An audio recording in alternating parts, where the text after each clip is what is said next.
Well, hey, welcome back. I don't know about you, but I'm still in this Easter mind kind of focus. I remember the words of Jeremiah. He writes these words in Lamentations, the 3rd chapter. He says, "Yet I still dare to hope when I remember this faithful love of the Lord, that it never ends. His mercies never cease." I want to ask you, what do you dare to hope for this week? We can dare greatly, I think, when we focus on the right things. Jeremiah, he remembers the faithful love of the Lord, that it never ends. He remembers that the Lord's mercies never cease. What are you remembering this week after Easter? I don't know about you, but I still keep on putting myself in the shoes of the disciples when they were in the midst of their crisis of faith, right? This is the time that they were self-quarantined. Remember, they're alone. Their plans have been shattered. Their faith is failing. Fear is overwhelming them.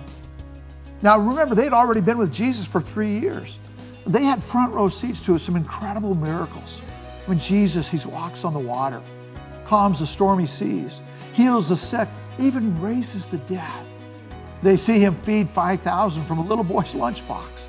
And then they get to see him go through some other things. They see him get arrested, go through some sham trials. They see him crucified. And the next thing we know, they're holed up in a house. They're scared to death. Disappointment and grief had drove many of them to run away. In fact, they leave Jesus to face this horrible moments alone at the cross. I think this year of all years, what the disciples experienced resonates with most of us in a whole new way. Because there's a lot of confusion, disappointment, fear, loneliness, grief, heaviness. Does that sound familiar? Just as Jesus has promised the disciples that he would be raised from the dead 3 days later, he's promised each of us that he will never leave us alone, that his grace will never run out for us, and that what we see around us isn't going to be the way the story ends, because the King still has one more move. God is always working, even when we can't see it. So when Jesus breathes his last, it looks like the story is over, but we know it's not. The same God who resurrects Jesus, he's writing out your story today. He's writing out my story today. So regardless of the troubles that you might face, and I'm not trying to minimize those, but I'm saying this, that you can rest firmly, that I can rest firmly in the truth of Jesus and his sacrificial love for us. Yes, our church buildings are still empty, but again, so is the tomb.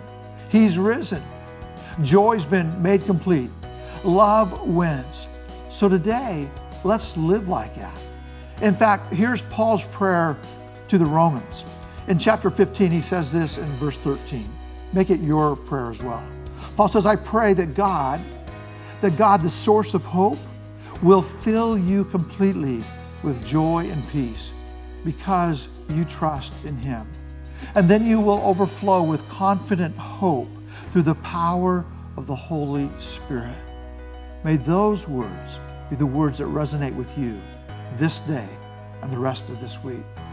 We'll see you tomorrow.